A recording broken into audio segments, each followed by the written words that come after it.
तो दोस्तों, एक और नया दिन और मैं बलजीत परमार हाजिर हूँ एक नई कहानी, एक नया किस्सा लेकर। पिछले बहुत दिनों से हमने एक किस्से की बात की, मूसेवाला के मर्डर की। इसी किस्म का एक हादसा मेरे साथ भी हुआ था 1997 में। इतने दिनों हमने बात की किसी आदमी को मारने के लिए अंडरवर्ल्ड कैसे प्लानिंग करता है, क्या क्या चीज़ें उस पूरी प्लानिंग में आती हैं। ये मेरा पर्सनल एक्सपीरियंस जो मैं बात नहीं करना चाहता था, लेकिन बहुत सारे हमारे सुनने वालों की जो इच्छा व्यक्त की गई, फरमाइश तो नहीं बोलूँगा मैं, ये शेरो शायरी का मामला नहीं है, सीरियस बात है। तो बहुत लोगों ने ये इच्छा जताई थी कि मेरे ऊपर जो हमला हुआ छोटा राजन ने करवाया अपने बंदों से, वो कैसे प्लानिंग हुई, कैसे हुआ और मैं कैसे बाल बाल बच गया। बहुत ही हैरत अंगेज़ किस्म का किस्सा है।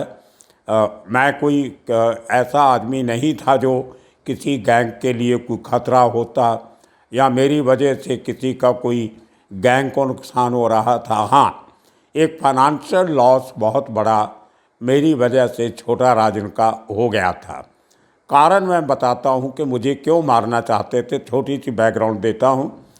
उस ज़माने में एक स्कीम हुआ करती थी कस्टम की कि जो NRIs 6 महीने से ज़्यादा बाहर काम करके वापस हिंदुस्तान आते थे तो वो अपने साथ अपने हाउस होल्ड गुड्स लेके आ सकते थे, जैसे घर का सामान, फ्रिज लेके आ सकते थे, टीवी, फ्रिज, वॉशिंग मशीन, अपने बेड वगैरह, सोफ़ा, इस किस्म की एयर कंडीशनर, म्यूज़िक सिस्टम, बर्तन घर के, इस किस्म की आइटम्स जो बाहर बैठ के वो इस्तेमाल कर रहे थे और वापसी पे उनको हिंदुस्तान वापस लाना चाहते थे।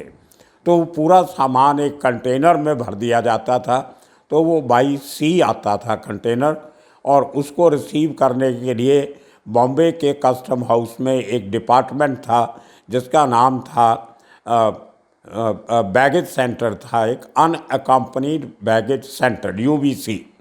वहाँ पे इस किस्म के सैकड़ों कंटेनर रोज़ के बाहर से आते थे, लेकिन उसके पीछे एक बहुत बड़ा एक स्कैंडल था, रैकेट था। जो अंडरवर्ल्ड के लोग थे, दाऊद कंपनी, छोटा राजन कंपनी, इनके जो आदमी थे वो नकली लोगों के पासपोर्ट का, असली लोगों के पासपोर्ट का नकली तरीके से इस्तेमाल करके बहुत सारे कंटेनर्स में नया सामान भर के भेज देते थे। अगर गरीब आदमी कोई प्लम्बर, इलेक्ट्रीशियन वहाँ से आता था, उसका कितना सामान होगा, वो तो एक एक कमरे में 10-10 लोग रहते थे, लेकिन उनके पासपोर्ट का इस्तेमाल करके उन कंटेनर्स में 1-1 करोड़, 1.5 करोड़ का सामान भर दिया जाता था उन गरीब लोगों के नाम पे, और उनको 35-40 हज़ार या 50 हज़ार रुपया दे के करोड़ों का सामान हिंदुस्तान लाया जाता था, जो ड्यूटी फ्री होता था। UB सेंटर में जो सामान आता था वो ड्यूटी फ्री होता था, NRIs को ड्यूटी नहीं देनी पड़ती थी। तो वो 1.5 करोड़ का सामान मार्केट में 2 करोड़ का के करीब, 2 करोड़ 2.5 करोड़ का बिक जाता था। तो ऑन एन एवरेज एक एक कंटेनर पे 1 करोड़ की बचत ये स्मगलर किया करते थे। तो मेरे पास कुछ ऐसे सबूत हाथ में लगे, कुछ पासपोर्ट हाथ में लगे। जो गरीब आदमी थे, वो केरला का रहने वाला, उनमें से एक उड़ीसा का भी था।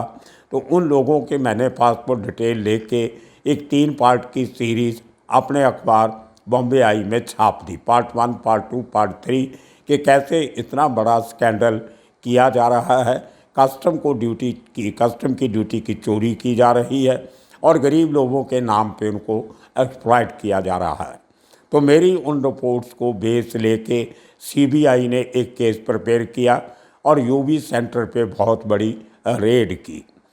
उस रेड में कोई तकरीबन 52 करोड़ रुपए, 52 करोड़ का सामान कस्टम ने जब्त किया, जिनमें से मैक्सिमम सामान छोटा राजन का ही या उसके ग्रुप का था।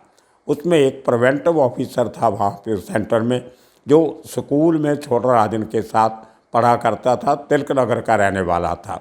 तो वो अंदर से बैठ के पूरा इस स्मगलिंग के रैकेट को सुपरवाइज किया करता था। उस केस के बाद कस्टम ने 9 ऑफिसर्स को सस्पेंड किया, जिनमें एक असिस्टेंट कमिश्नर, 2 अप्रेजर, कुछ इस किस्म के और ऑफिसर मिला के, और छोटा राजन का वो बचपन का दोस्त भी सस्पेंड हुआ। तो एक तरफ उनका नुकसान हो गया पैसे का, दूसरी तरफ उनके जो खास आदमी थे वो सस्पेंड होके एक तरीके से नौकरी के बाहर बैठ गए, और आगे से उनको नए सिरे से सेटअप बनाने में बहुत लंबा समय लगना था। तो ये मेन कारण था मेरे ऊपर अटैक प्लान करने का। तो वो जो कस्टम ऑफिसर था, छोटा राजन का दोस्त, उसका एक तरीके से धंधा बंद हो गया। अब सैलरी क्या होती होगी, कुछ नहीं, और पूरा जो एक असर सूख बना के एक स्कैंडल चला रहे थे वो अचानक बंद हो गया। तो गुस्सा तो आना ही था, जायज़ है, लेकिन गुस्से का मतलब ये नहीं होता कि आप एक आदमी को मार दो। मैंने तो उनसे कोई सौदेबाजी नहीं की थी, मैंने तो नहीं कहा था मुझे इतने करोड़ दे दो तो मैं आपके खिलाफ़ नहीं लिखूँगा, या मैंने ये नहीं कहा कि उनको कोई ब्लैकमेल नहीं किया कि किसी। मुझे ऑफ़र आई थी, मुझे कुछ लोगों ने बोला कि आप जब पहला मेरा आर्टिकल छापा तो मुझे तरीके से बोला गया आपको जो चाहिए मिल जाएगा, आप इसको आगे मत लिखो। लेकिन मैंने वो जो मेरा असूल था, जो एक जर्नलिस्ट एक स्टैंडर्ड था, मैंने कहा जब मैं गलत काम नहीं कर रहा हूँ तो मुझे डरने की ज़रूरत नहीं है। खैर वो मेरे आर्टिकल छपे, रेड हो गया, नुकसान हो गया। ये 96 की बात। तो उसके बाद काफ़ी देर तक वो लोग प्लानिंग करते रहे कि इस बात का बदला बलजीत परमार से कैसे लिया। वो दौर था 97 का, जब छोटा राजन बड़े लेवल पे उन सब लोगों को मार रहा था जिन लोगों का 93 के ब्लास्ट में हाथ था। कई बार एक एक दिन में 2-2 मर्डर भी होते थे। अब उसमें बहुत से, मैं बहुत बार वो किस्सा आपको सुना चुका हूँ, कितने लोग जो यूसुफ बचकाना ने उस दिनों में मारे छोटा राजन के कहने पे, जिनका ब्लास्ट में कोई रोल था। तो उसी चक्कर में कहीं छोटा राजन को फिर याद आ गया होगा कि एक बलजीत परमार से भी बदला लेना है, उस पर भी आदमी लगा दो। तो ये प्लानिंग की गई। मेरे ऊपर जो अटैक हुआ फाइनली वो 12 जून 1997 को हुआ था, लेकिन मुझे मारने की तैयारी 1997 के जनवरी में होनी शुरू हो गई थी। उसके लिए जो आदमी को इंचार्ज, एक 9 लोगों की टीम बनाई छोटा राजन ने, जिसका ओवरऑल इंचार्ज बनाया सिकंदर खान को। सिकंदर बहादुर था, सिकंदर खान था, सिकंदर नाम था उसका। 6 फुट के करीब हाइट थी, थोड़ा काला रंग था और बड़े प्यार से बात किया करता था। तो उसने मेरे साथ टेलीफोन पे राब्ता रखा। पहले तो उसने मुझे जो एक हमारे मुंबई में 4 बंगले के आगे 7 बंगला एरिया है, उस एरिया में मुझे बोला कि एक औरत है, विधवा औरत, उसके बच्चे हैं, उनका जो घर है वो कोई आदमी काबू करने के लिए लगा हुआ है, उसकी हेल्प करनी है। आपको पुलिस वाले जानते हैं, लोकल लोग जानते हैं, तो उसकी हेल्प कीजिए। तो मैंने बातचीत करते करते उसने ये ऑफ़र दिया कि वो लेडी किसी को घर बेचने को तैयार है, पूरे पेपर देने को तैयार, उसको जो पैसा मिल सके ठीक है। तो 4 बंगला में एक बहुत बड़ा गुरुद्वारा है, उसके जो प्रेसिडेंट हैं, अभी उनकी डेथ हो गई, सरदारा सिंह सूरी, उनका प्रॉपर्टी का काम भी था बहुत बड़ा। गुरुद्वारा के साथ वाली बिल्डिंग में ग्राउंड फ्लोर के उनका प्रॉपर्टी का ऑफिस था। तो मैंने उनको वहाँ पे बुला लिया, सिकंदर को, कि वहाँ आ जाना, तो मैं सरदार जी से आपको मिला दूँगा। उस औरत को भी बुला लेना, पेपर मंगवा लेना, उनके पास कोई ग्राहक होगा तो वो ख़रीद लेंगे ना, जो भी उसकी हेल्प होगी। गरीब औरत है, विधवा है, तो वो मैं आमने सामने आपको करवा दूँगा। मेरी थोड़ी सी आदत है कि मैं लोगों का मदद करता रहता हूँ, को ऊपर वाले की ऐसी बख्शिश है कि कुछ अच्छे काम करने का ज़िंदगी में मौका मिला। तो लेकिन उस मीटिंग में वो औरत नहीं आई। तो मैं देख रहा था इनका कुछ तौर तरीका, ये चारों तरफ एक जिसको रैकी कहते हैं हम, वो कर रहे थे। अगर इस जगह पे हम अटैक, उस दिन अटैक नहीं करना था, उस दिन तो खाली जगह देखनी थी कि यहाँ से अगर अटैक करेंगे दोबारा इसी तरीके से, फिर बलजीत परमार को बुलाएंगे इसी बहाने से, तो कहाँ से गोली चल सकती है, भागने का रास्ता कौन सा है, पकड़े जाने का कोई डर तो नहीं। तो वो पूरा एरिया का उन्होंने वो आधे पौने घंटे में जो हम वहाँ पे थे, मैंने नोटिस किया उसके साथ 2-3 आदमी और भी थे जो दूर से हमारे ऊपर निगाह रख रहे थे। तो वो जो उस बिल्डिंग का जो गेट था, मेन गेट जो सड़क से अंदर जाता था, वहाँ पे कुछ म्यूनसिपैलिटी वालों ने एक लंबा खड्डा खोद के रखा था। वो अंडरग्राउंड वायरिंग वगैरह हो रही थी। तो उसको लगा कि यहाँ से अटैक करेंगे तो भागना मुश्किल हो जाएगा, बाइक अंदर नहीं आएगा, बाहर खड़ा करना पड़ेगा, पैदल जाएंगे तो शायद यहाँ लोगों की आवाजाही बहुत है, बलजीत परमार को यहाँ बहुत से लोग जानते भी हैं, देख लिया तो उन्होंने, तो शायद हमें पकड़े जाने का डर है। उसके बाद 10 एक दिन के बाद फिर उसी जगह पर मुझे बुलाया गया। उस दिन पूरी फील्डिंग लगाई गई, लेकिन उस दिन भी गड्ढा भरा नहीं गया था म्यूनसिपैलिटी का। ये मुझे बातें सब बाद में जब वो किलर लोग पकड़े गए जिन्होंने मेरे ऊपर गोली चलाई थी, उन्होंने बताया।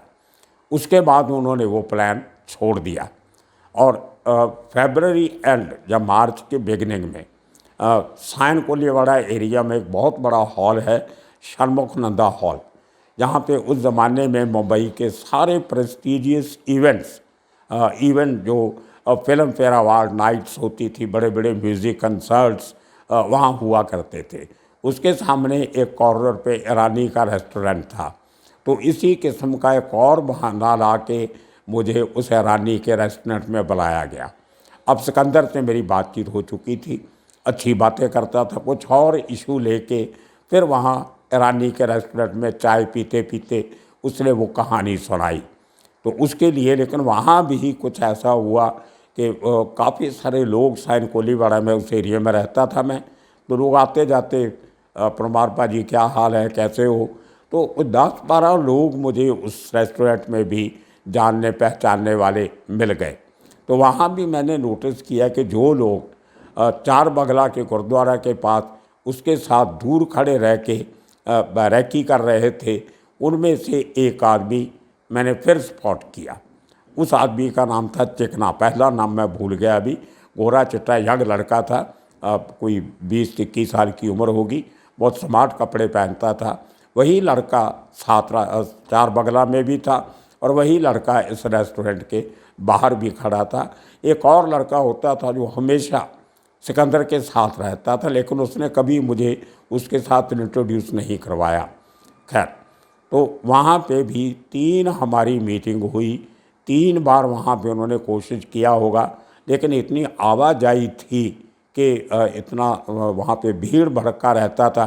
उसके बिल्कुल साथ में सटी हुई एक बहुत फेमस गांधी मार्केट है, तो उसकी वजह से भी लोगों का आना जाना बहुत रहता। खैर, दूसरी बार वो, तीसरी बार उन्होंने मेरे साथ एक मीटिंग रखी गोरेगांव में। अब गोरेगांव मेरा एरिया नहीं है, वहाँ पे एक आर्य मिल्क कॉलोनी है, उसके अंदर एक ट्रेड यूनियनिस्ट का ऑफिस है। वो ट्रेड यूनियनिस्ट, मैं उसका नाम नहीं लूँगा, उसने मुझे आना जाना रहता है, तो सलाह की खबरें, फिल्म सीरियल्स वगैरह की शूटिंग काफ़ी होती थी उस एरिया में, तो उसको मैं अक्सर मिलने जाता था, उससे बड़ी अच्छी अंदर की खबरें निकलती थी। तो इन्होंने वो भी रेकी किया कि बलजीत परमार यहाँ जाता है और वहाँ पे शायद, क्योंकि थोड़ा उजाड़ वाला इलाका है, वहाँ इसको घेरा जा सकता है। ये अप्रैल की बात है 97 की।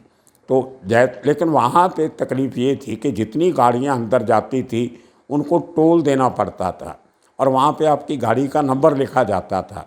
तो उनको ये लगा कि अगर हम अपनी गाड़ियाँ लेके आते हैं, बाइक वगैरह, तो और जो जिस मेरे दोस्त का ऑफिस था जो, उसके उस ज़माने में उसने एक आदमी बाहर बैठाया होता था जो हर आने वाली गाड़ी का, मोटरसाइकिल का नंबर लिखा करता था। तो ये कुछ ऐसी बातें थी और वो एरिया उनको भी ज़्यादा पता नहीं था। अटैक करने वाले अटैक के पहले भागने का रास्ता पहले फाइनल करते हैं और वहाँ पे इतनी छोटी छोटी सड़कें, कोई जंगल में इधर जा रही है, कोई उधर जा रही है, काफ़ी कन्फ्यूज़न किस्म का लोकेल था।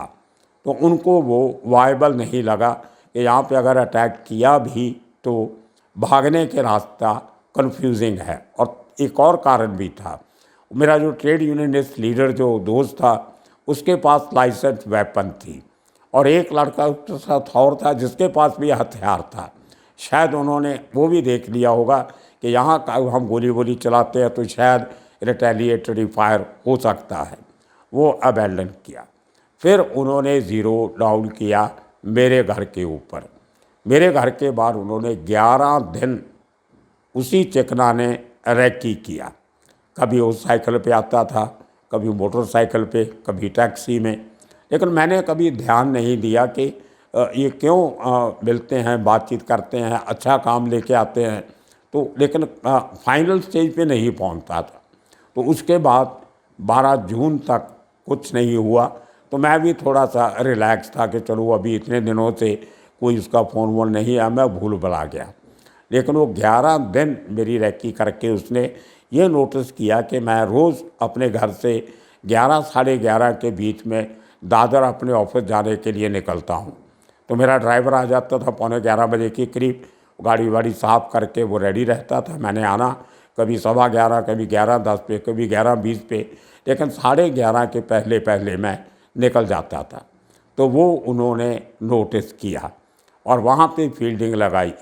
12 जून को अटैक के पहले 11 जून को वो पूरी प्लानिंग के साथ आए, पूरी फील्डिंग लगा। लेकिन मैं उस दिन किसी कारण से लेट हो गया, मैं 12:30 तक घर से नहीं निकला। उसके पहले के 8-9 दिन मैं टाइम पे बराबर निकलता था। तो वो वेट करके 1 घंटा चले गए, क्योंकि उनको दूसरे किसी जगह पे और एक आदमी पे अटैक करना था। वो मलाड का बिजनेसमैन था। वो लंच टाइम पे अपने ऑफिस से निकल के कहीं दूसरी जगह बैठ के खाना खाता था दोस्तों के साथ, उसकी पूरी फील्डिंग भी करके रखी थी। तो मैं 11 तारीख को घर से नहीं निकला, तो इन लोगों ने मलाड में जाके उस बिल्डर पे फायरिंग की। लकीली वो बच गया। वो जल्दी में थे, लेट पहुँचे कुछ मेरी वेट करते करते, तो मेरे चक्कर में वो बिल्डर की जान भी बच गई। अगर पहले कहीं पहुँच जाते फील्डिंग लगा के तो शायद वो नहीं बचता था। है, अगले दिन फिर इन्होंने फील्डिंग लगाई, लेकिन दूसरे दिन उन्होंने चालाकी ये की कि अर्ली मॉर्निंग आके मेरी गाड़ी का अगला जो राइट साइड का टायर था रोड साइड का, उसको हवा निकाल गए उसकी। तो हमें मालूम नहीं था। मैं 11 बजे बाहर निकला रोज़ की तरह, तो ड्राइवर ने नोटिस किया कि राइट साइड के टायर में हवा नहीं है। तो उसने वो जैक लगा के टायर निकाला। तो मैंने कहा जब तक दूसरा टायर निकालना है, को अपने को जाने की जल्दी नहीं है। तो उसके बिल्कुल नज़दीक 100 गज की दूरी पे टायर पंक्चर लगाने वाला था। तो मैंने कहा तू इसी को ठीक करवा के ले आ, वो स्टेपनी निकालेंगे। उस दिन मेरी फैमिली ने पंजाब जाना था, इनको स्टेशन पे छोड़ना था। तो डिक्की में सारा सामान रखा हुआ था, घर के बच्चों का, अटैची के, सूट के, सब के। तो मैंने कहा सब निकालना पड़ेगा, तो इसी टायर को तो ठीक करवा के ले आ। तो गाड़ी जैक पे लगी हुई थी और अचानक थोड़ी देर के बाद ड्राइवर गया था वो पंक्चर लगवाने के लिए, तो एक मोटरसाइकिल मेरी उस खड़ी कार के पीछे आके रुकता है। मैंने भी देखा खड़े, लेकिन वो हमारी बिल्डिंग ऐसी थी कि चारों तरफ बिल्डिंग थी, बीच में एक आंगन था, उस पर अंदर से एक रास्ता जाता था, लोग बाइक लेके जाते थे, अंदर खड़े कर देते थे।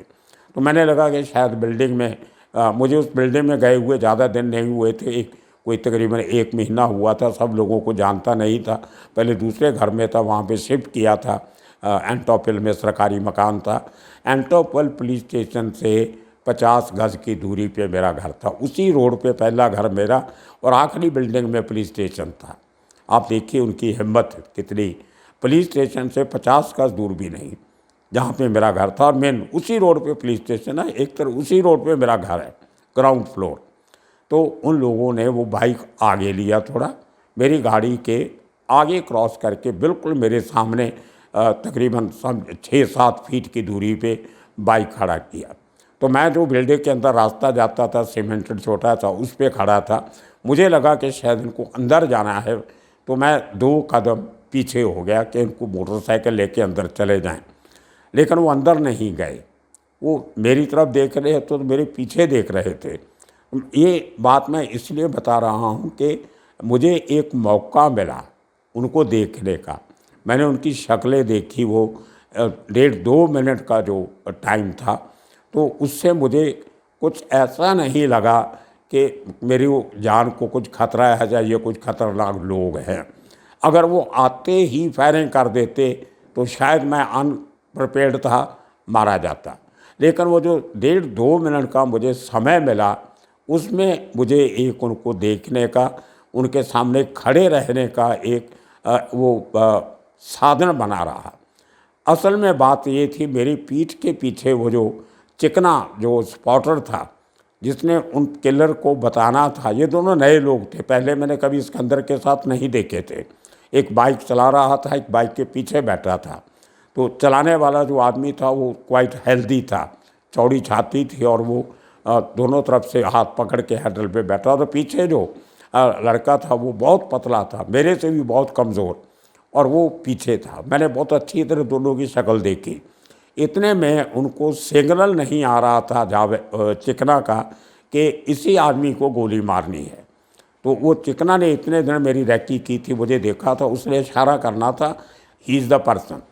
वो कहीं इधर उधर था और अचानक वो चिकना सा पीछे आ, मुझे, मैंने तो देखा नहीं, मेरी पीठ थी, तो उसने पीछे से इशारा किया होगा कि यही आदमी है।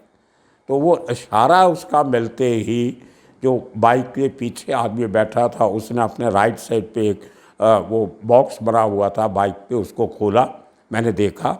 उसके बाद उसने एक वाइट कलर, सिल्वर कलर का 9mm का मौजर, जो मुझे बाद में मालूम पड़ा, पुलिस ने बताया, वो मौजर निकाला और सीधा मेरे ऊपर गोली चलाई पहली। अब मैं सामने देख रहा हूँ उसको मौजर निकालते हुए, और मेरे पास कोई ऐसा टाइम नहीं था कि मैं कैसे रिएक्ट करूँ, ऐसा मौका कभी ज़िंदगी में देखा नहीं था। लेकिन जैसे ही उसने गोली चलाई दोनों हाथ से पकड़ के, बहुत कमज़ोर आदमी था, मुझे लगता है शायद एक हाथ से वो गोली नहीं चला सकता होगा, वो मौजर काफ़ी हैवी था। जब पकड़ा गया मैंने देखा 9mm का, और उसने पहली गोली मेरी यहाँ छाती पे, रिब बोन पे लगी राइट साइड में, और हड्डी पे लग के वो शर्ट के अंदर गिर गई। जब मैं हॉस्पिटल गया तो जब शर्ट निकाली गई पैंट के बाहर, तो वो गोली अंदर से स्ट्रेचर के ऊपर गिरी। खैर, तो पहली गोली लगी तो मेरे पास तो कोई हथियार नहीं था, और मैं कोई ऐसा कोई और साधन नहीं था कि मैं रिएक्ट कर सकता। तो मुझे दिमाग में एक ही बात आई कि इनको ज़रा गालियाँ वालियाँ दी जाए।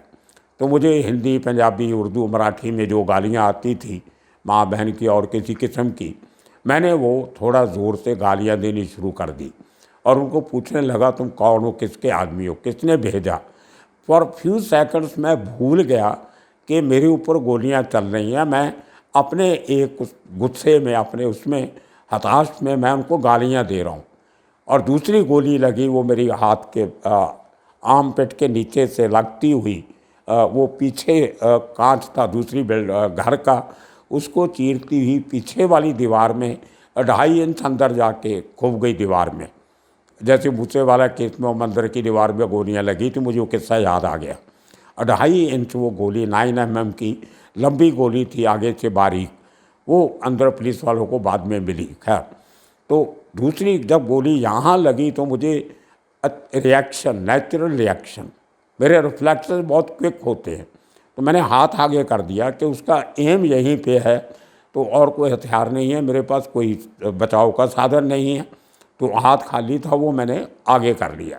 तो तीसरी गोली मेरे हाथ के यहाँ पे लगी, जो आगे अंदर से 6 इंच बावजूद से जाके ऊपर से बाहर निकली, वो वहीं गिरी नीचे। उसके बाद 2 गोलियां लगातार हाथ पे लगी, ऐसे हाथ लगा, और वो कोनी में से निकलती हुई पीछे जाके बाहर की दीवार पे लगी, जाके वहाँ से रिकवर हुई। तो लेकिन मैं गालियाँ देते देते उनकी तरफ बढ़ने लगा, बिना सोचे समझे, कोई प्लानिंग नहीं थी। मैं बस इतना था कि ये आदमी, इनकी हिम्मत कैसे हुई मेरे ऊपर गोली चलाने की, दिल में एक ही बात थी। और जैसे मैंने नज़दीक जाके हैंडल बाएं हाथ से बाइक का पकड़ा, उसको हिलाया, तो भाग गए वहाँ से एकदम। मोटरसाइकिल स्टार्ट था, थोड़ा हिले, इम्बैलेंस हुए और भाग गए। उसके बाद मैं देखा हाथ से बुरी तरह खून निकल रहा था ज़बरदस्त, 1 2 3 4 5 6 7 होल हुए हाथ में। तो मैं अंदर गया पैदल चल के, पीछे देखता था कि कहीं पीछे से वापस तो नहीं आ रहे हैं, जो कोई और कोई इनकी कोई सेकंड टीम हो जो मुझे पीछे से कहीं को वार करे, लेकिन कोई नहीं था। तो मैं उसी रास्ते से अंदर जाके घर में, तो घर वाले तैयार थे, वेट कर रहे थे, तो मैंने वो एक को अपना वाइफ का दुपट्टा लिया, उसको यहाँ पे बांधा, क्योंकि खून बहुत निकल रहा था, पैर बहुत हो रहा था, तो वो बांध के मैं बाहर निकला कि पुलिस स्टेशन जाना है। तो वाइफ मेरे साथ में पैदल पुलिस स्टेशन, लेकिन चक्कर बहुत बुरी तरह आ रहे थे, मेरे चलने को तकलीफ़ हो रही थी। इतने में मेरा एक दोस्त है साइन कोलीवाड़ा का, वो अपना एक्टिवा स्कूटर था, कुछ इस किस्म का नया नया आया था, वो लेके पुलिस स्टेशन जा रहा था किसी काम से। वो शॉप ओनर था, दुकान थी उसकी। तो उसने देखा तो मुझे स्कूटर के पीछे बैठा लिया, पुलिस स्टेशन ले गया। वहाँ से 3-4 ऑफिसर को कुछ शक हुआ था कि गोली चल रही है। जब तक वो निकल के बाहर निकले तो ये लोग जा चुके थे, उनको पता नहीं चला क्या हुआ। जब मेरे को उन्होंने देखा तो समझ गए कि वो जो हमें आवाज़ सुनी थी गोलियों की वो यही था। तो जिप्सी पुलिस ने अपनी जिप्सी जो उनकी वैन थी पुलिस स्टेशन की वो निकाली, मुझे पीछे बैठाया। इंस्पेक्टर खटाऊकर थे, एसपी जी से आए थे डेपुटेशन करके, स्पेशल प्रोटेक्शन ग्रुप से, प्राइम मिनिस्टर की सिक्योरिटी से, बहुत स्मार्ट ऑफिसर था। तो उसने वो साथ में मुझे बैठाया और ड्राइवर को बोला कि जितनी स्पीड से चला सकते हो वो हूटर वूटर ऑन करके हम वहाँ से निकले। साइन हॉस्पिटल के जाने के लिए जो हमारे घर से रास्ता जाता था, मुझे पता था वहाँ ट्रैफिक बहुत होता है। तो मैं उसको बोला खटाऊकर को कि कंट्रोल रूम को बोल के ट्रैफिक क्लियर करवाओ, नहीं तो मैं रास्ते में मर जाऊंगा, वहाँ ट्रैफिक बहुत होता है। तो उसने ट्रैफिक में वायरलेस किया, वायरलेस करके लकीली जब हम वहाँ उस सिग्नल पे पहुँचे, 6-7 ट्रैफिक के कांस्टेबल पूरा ट्रैफिक रोक के हमारी रोड से साइन हॉस्पिटल वाली रोड की टर्निंग तक क्लियर करवा के खड़े थे, सीटियाँ बजा रहे थे ज़बरदस्त, मुझे आज भी याद है। तो हम सीधा टाइम वेस्ट किए बिना साइन हॉस्पिटल पहुंच गए। और वहाँ पे जब मेरा ट्रीटमेंट शुरू हुआ तो विदिन 18 मिनट्स हॉस्पिटल पहुँचने के 18 मिनट बाद मुंबई के पुलिस कमिश्नर सुभाष मल्होत्रा मेरे बेड के पास खड़े थे। मैंने कहा आप इतनी जल्दी कहाँ से आ गए इतने ट्रैफिक में दिन के टाइम में? बोलते मैं दादर में अपने डेंटिस्ट के पास, दादर मेरे घर से नज़दीक एरिया था, तो एक चाइनीज़ डॉक्टर था, डॉक्टर मा उसका नाम था, MA। बोलते मैं उसके पास अपॉइंटमेंट थी, लेकिन जब वहाँ पहुँचा तो वायरलेस पे तुम्हारे ऊपर अटैक की खबर मिली, तो मैं डेंटिस्ट के पास नहीं गया, बाहर से तुम्हारे पास आ गया।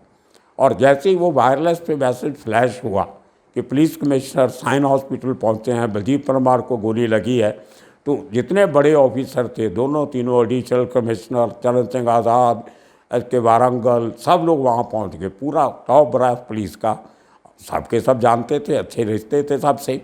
और एक चैनल हुआ करती थी छोटी सी, कोई नई केबल टीवी कोई शुरू हुई थी, मैं नाम भूल गया उसका, सिटी केबल था शायद नाम।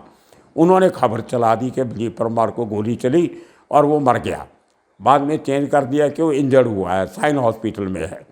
तो मेरे दोस्त राजेश खन्ना ने वो चैनल देखी, 1.5 घंटे में राजेश खन्ना वहाँ पहुँच गया, और 3-4 लोग बड़े बड़े फिल्म इंडस्ट्री के, शायद आराज भी शायद आए थे, मुझे याद नहीं।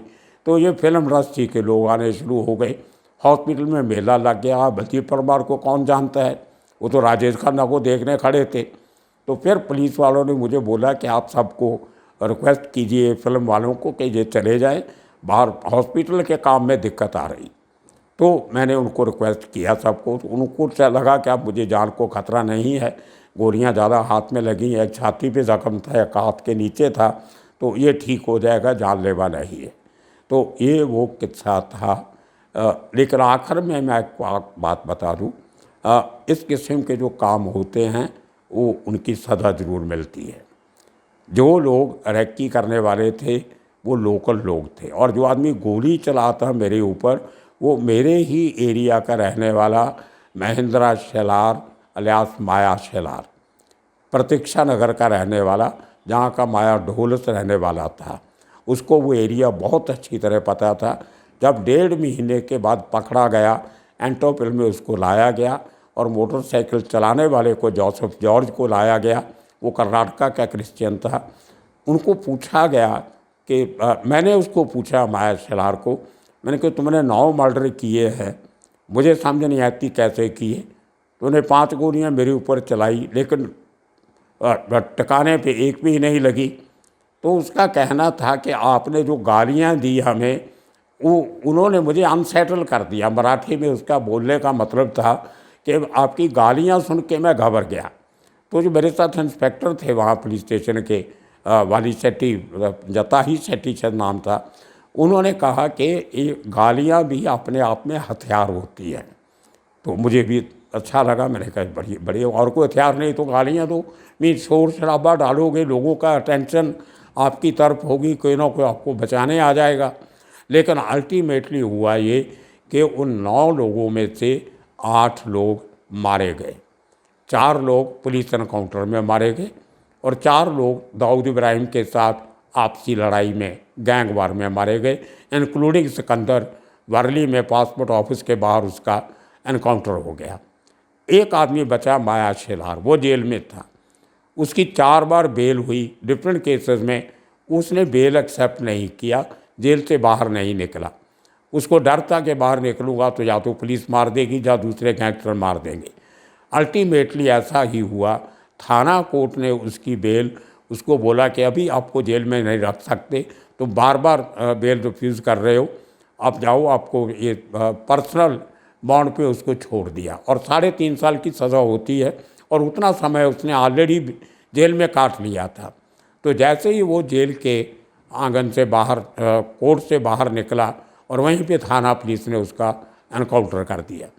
तो बलजीत परमार तो बच गया, लेकिन वो 9 लोग जिन्होंने 6 महीने उसको मारने के लिए 3 बार प्लानिंग की और चौथी बार अटैक करने में कामयाब हुए, वो दुनिया में नहीं रहे। ये ऊपर वाले का इंसाफ होता है। तो आने वाले दिनों में और किस्से कहानियाँ लेके फिर हाजिर होंगे। तब तक के लिए आप सबका शुक्रिया, धन्यवाद।